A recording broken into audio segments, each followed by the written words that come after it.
নরসিংদীতে সবজি চাষে ব্যস্ত সময় পার করছেন কৃষকরা। এ বিষয়ে বিস্তারিত জানাতে নরসিংদী থেকে সরাসরি যুক্ত হচ্ছেন সহকর্মী হৃদয় খান। যাব তার কাছে। হৃদয়, নরসিংদীতে কি কি সবজির আবাদ হয়েছে, কেমন দাম পাচ্ছেন কৃষকরা?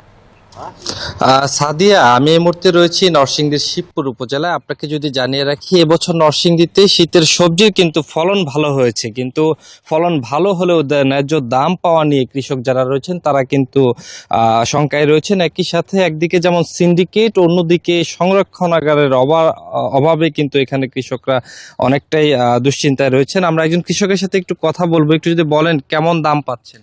দাম তো আমরা এই সবজি যে সবজি করছি কি শীত মৌসুমের সবজি সবজি তো আমরা ফুলকপি করছি, বাঁধাকপি করছি, সিম করলাম, তারপর ওখানে লাউ টাল দিলাম। আমরা তো এই দাম পাইলাম না। এই যে কপি বেচছি আমরা এবার 5 টাকা 4 টাকা করিয়া, এই 5 টাকা 4 টাকা করে কপি বেচছি আমরা তো এই 12 টাকা দিয়ে বাজিতে পারি না।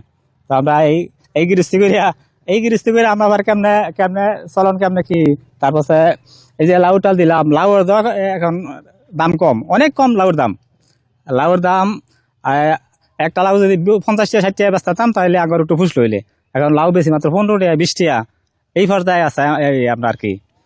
ধন্যবাদ। তো যেমনটি শুনছিলেন, কৃষকরা বলছিলেন যে আসলে তারা ন্যায্য দাম না পেয়ে অনেকটাই দুশ্চিন্তায় রয়েছেন। একই সাথে কৃষি বিভাগের সাথে আমি কথা বলেছিলাম, তারা আমাকে যেমনটি জানিয়েছেন যে কৃষকদেরকে তারা এই সব ধরনের সহযোগিতা করছেন। একই সাথে সিন্ডিকেট প্রতিরোধেও কিন্তু কৃষি বিভাগের পক্ষ থেকে তারা কাজ চালিয়ে যাচ্ছেন বলে আমাদেরকে জানিয়েছেন। এবছর নরসিংদী জেলায় মোট 10,300 হেক্টর জমিতে শীতের সবজির আবাদ করা হয়েছে। সবকিছু মিলেই কিন্তু নরসিংদী থেকে এই ছিল আমার কাছে কৃষি সর্বশেষ তথ্য। ফিরে যাব স্টুডিওতে সাদিয়ার কাছে। সাদিয়া।